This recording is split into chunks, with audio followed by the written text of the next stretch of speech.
এই হচ্ছে ধামাকা ট্রিক্স, ঠিক আছে? যখনই পড়াই, যে ব্যাচ পড়িয়েছি, কোশ্চেন অ্যান্সারের সিরিজ পড়াই, সব সময় ট্রিক্স বলে এসেছি এই জায়গায়। সুতরাং বহুজন হয়তো রয়েছে যারা পরে দেখবে, যারা আগে ক্লাস করেছে তারা জানে, আর যারা জানে না তারা জেনে নাও, ঠিক আছে? প্রথম হচ্ছে বন্ড অর্ডার ক্যালকুলেশনের ট্রিক্স। বন্ড অর্ডার ক্যালকুলেশনের ট্রিক্স। বন্ড অর্ডার ক্যালকুলেশন করতে গেলেও তো সেই ঝামেলা, বন্ডিং অ্যান্টি বন্ডিং এর ইলেকট্রন তুমি বসে বসে কাউন্ট করবে, কি করে সম্ভব? পুরো ডায়াগ্রাম ড্র করবে, কি করে সম্ভব? তো দেখো তোমাকে কি করতে হবে, তোমাকে যেটা করতে হবে, total number of electrons, total number of electron শুধু গুনে নিতে হবে, আর সেই অনুযায়ী তুমি বন্ড অর্ডার এখানে পেয়ে যাবে, ঠিক আছে? সেই অনুযায়ী বন্ড অর্ডার পেয়ে যাবে।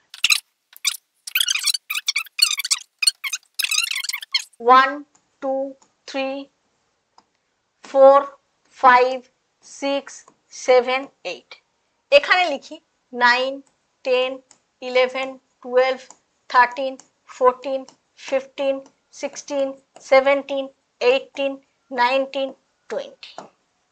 কি লিখলাম গো? 1 থেকে 20 আমার ছেলেকে লিখতে দেয় স্কুলে, বাড়িতে প্র্যাকটিস করে। 1 to 20 টানা লেখো, সেই 1 to 20 আমি টানা লিখে দিয়েছি, ঠিক আছে?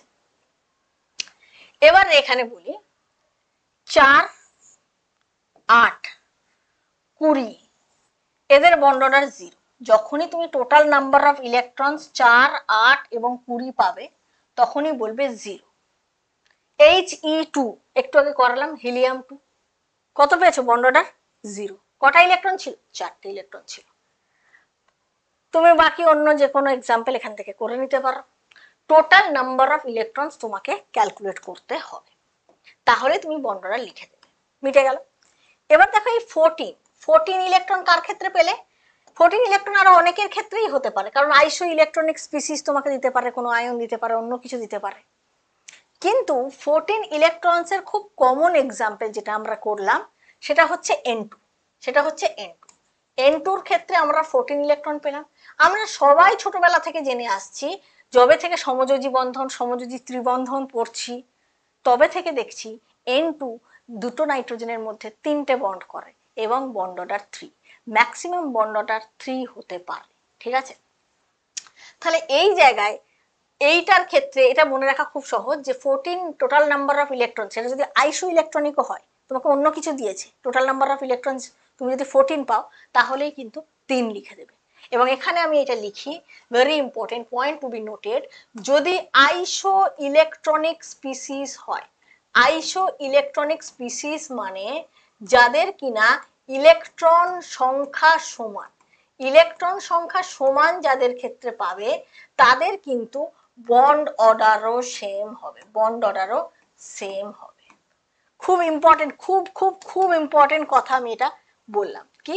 আইসো ইলেকট্রনিক স্পিসিস যদি হয় তাহলে তোমার এইগুলো জানছো মানে তুমি শুধুমাত্র H2 থেকে Ni2 নয়, আইসো ইলেকট্রনিক হওয়া মানে বন্ড অর্ডার ইকুয়াল হয়ে যাবে, যা তুমি এখান থেকে জানবে। নেক্সট আমরা বলি, এবারে দেখো এবারে কি করবো।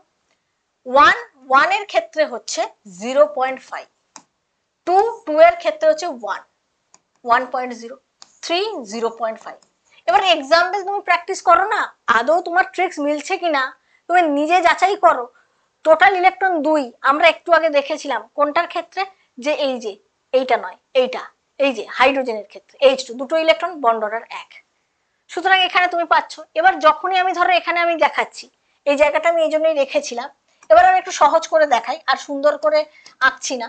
ধরো আমি তোমাকে দেখাচ্ছি এটা হিলিয়াম 2 রয়েছে, আমি তোমাকে এখানে H2 প্লাসের জন্য দেখাচ্ছি। H2 প্লাসের জন্য যদি দেখাই তাহলে এখানে কটা ইলেকট্রন? H2 মানে দুটো ইলেকট্রন, একটা প্লাস হয়েছে মানে একটা ইলেকট্রন থাকবে, তাহলে এখানে একটা হাইড্রোজেন আর এখানে একটা H প্লাস থাকবে, হ্যাঁ কি না? এখানে অ্যাটমিক অরবিটাল থেকে মলিকিউলার অরবিটাল তৈরি হলো, এই যে dot dot dot dot dot dot করে দিলাম। এবারে আমরা ইলেকট্রন পূর্তি ঘটাবো H2 প্লাসের জন্য। এবার দেখো হাইড্রোজেন মানে 1s1, কিন্তু H প্লাস মানে তার কোনো ইলেকট্রন নেই, তাহলে H2 প্লাস মানে তার এখানে একটা ইলেকট্রন, এখানে কেউ নেই, তাহলে বন্ডিং মাইনাস অ্যান্টি বন্ডিং এ 0/2, তাহলে কত আসছে বন্ড অর্ডার? হাফ আসছে, 0.5 আসছে, ঠিক কি না? মিলেছে? টোটাল ইলেকট্রন একটা, টোটাল ইলেকট্রন একটা হলে আমি এতক্ষণ বললাম যে 0.5 হয়। এগুলো কিছু এক্সাম্পল তো একদম ভেরি ইজি, ট্রিক্স তো মনে থাকবেই, যদি কোনোভাবে ভুলেও যাও তুমি এগুলো একদম নিজেরা চেক করে নিতে পারবে। আবার ধরো আমি এই এই এই ডায়াগ্রামে তোমাকে দেখাচ্ছি যে আমি তোমাকে বলছি H2 মাইনাস, আমি তোমাকে বলছি যে H2 মাইনাস, তখন তুমি কি বলবে? তখন তুমি বলবে যে এখানে তো H2 তে দুটো আর একটা অ্যাড হলো মানে তিনটে ইলেকট্রন বলছো, তাহলে তখন তুমি কিভাবে পূর্তি ঘটাচ্ছ? দেখো একটা হাইড্রোজেন এদিকে আমি এই ডায়াগ্রামে চেঞ্জ করে লিখছি, আর একদিকে আমি এখানে লিখছি H মাইনাস। তাহলে এখানে আমি কি বলবো? হাইড্রোজেন একটা, H মাইনাস মানে দুটো ইলেকট্রন। এবারে দেখো টোটাল তিনটে ইলেকট্রন, দুটো এখানে থাকবে আর একটা অ্যান্টি বন্ডিং এ চলে গেল। তাহলে বন্ডিং এ এখন কটা আছে? বন্ডিং এ আমরা দেখছি যে দুটো আছে, অ্যান্টি বন্ডিং এ একটা ডিভাইডেড বাই 2।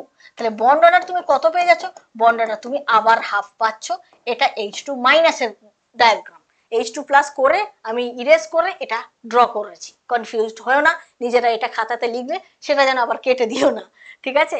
তো তাহলে দেখো এখানেও আমরা টোটাল ইলেকট্রন তিনটের ক্ষেত্রেও 0.5 পাচ্ছি আর একটার ক্ষেত্রেও 0.5 পাচ্ছি, ঠিক আছে? তো সেই একই জিনিস এই জিনিসটা দেখানো হয়েছে।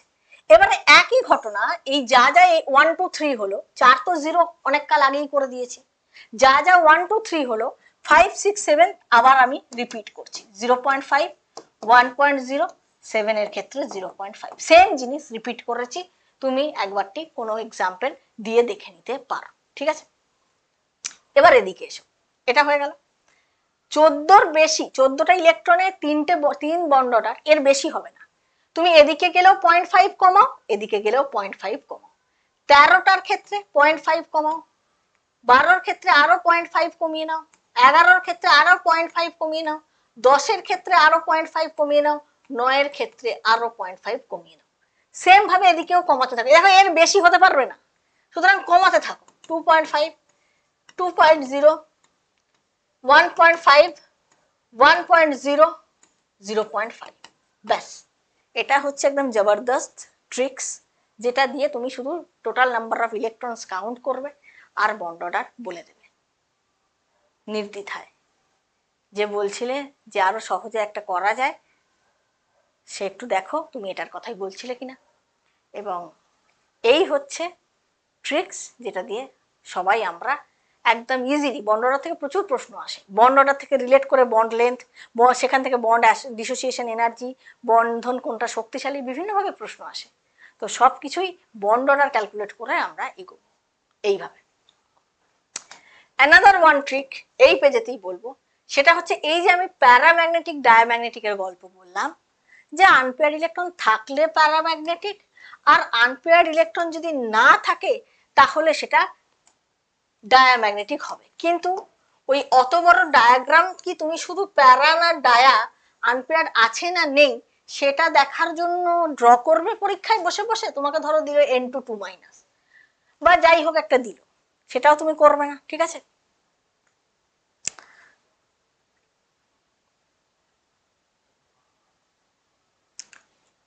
ওয়াজেদ আলী শেখ বলছে আণবিক কক্ষক তত্ত্ব অনুযায়ী অক্সিজেনের -2 আয়ন অযুগ্ম ইলেকট্রনের সংখ্যা কত? এটা করতে পারছো না? ইয়ে বাবা, কেন করতে পারছো না? এই ডায়াগ্রামে করে দেখো। এমনিতে O2-র কিন্তু দুটো আনপেয়ার্ড ইলেকট্রন আছে এমওটি অনুযায়ী, সেটা মাথায় রেখেছো তো?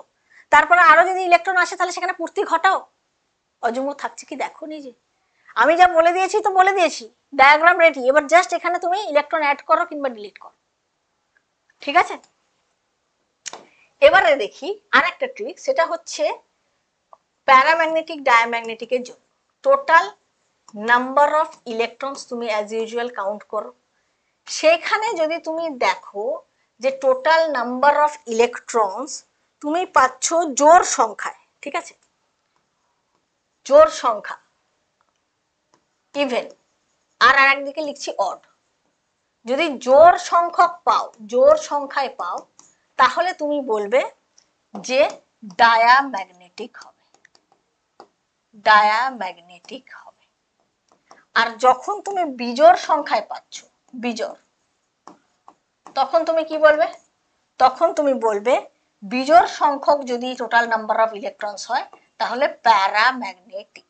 কিন্তু এই ট্রিক্সটা অন্ধের মতো ফলো করা যাবে না, এই ট্রিক্সে আবার একটা এক্সেপশন আছে। এবার দেখো এই এক্সেপশন কথাটা বললে অনেকে বলে এক্সেপশন কোথায়, এক্সেপশন তো নয়, তুমি এমওটি ড্র করো না সেখানে কোনো এক্সেপশন নেই, কিন্তু এমওটি ড্র না করে তুমি এক লাইনে উত্তর বলছো ট্রিক্স দেখে, কিন্তু সেই ট্রিক্সটাতে একটুখানি এক্সেপশন আছে, ট্রিক্সের এক্সেপশন, অ্যাকচুয়ালি এক্সেপশন নয়। ডায়াগ্রাম ড্র করলে তুমি একদম জলের মতো সহজ, কিন্তু ট্রিক্স থেকে যদি করো তাহলে মাথায় রাখতে হবে total number of electrons even হলেও 10টা ইলেকট্রন যদি হয়, আমি এক্সাম্পলও বলবো, 10টা ইলেকট্রন, 16টা ইলেকট্রন, এমনকি 32টা ইলেকট্রনও যদি আমি লিখি সালফারের ক্ষেত্রে, H2 আয়নের, H2 মলিকিউলের ক্ষেত্রেও তাই, তো 10টা 16টাই বেশি আমাদের আসবে। যেমন ধরো B2-র ক্ষেত্রে, O2-র ক্ষেত্রে, এদের ইভেন হলেও এরা কি হয়, এরা কিন্তু প্যারাম্যাগনেটিক হয়, ভেরি ইম্পর্টেন্ট। সুতরাং ট্রিক্সটার কেন এক্সেপশন বললাম বুঝেছো, ট্রিক্স অনুযায়ী চললে এদের কিন্তু ডায়া হওয়ার কথা, কিন্তু এমনিতে এক্সেপশন নয়।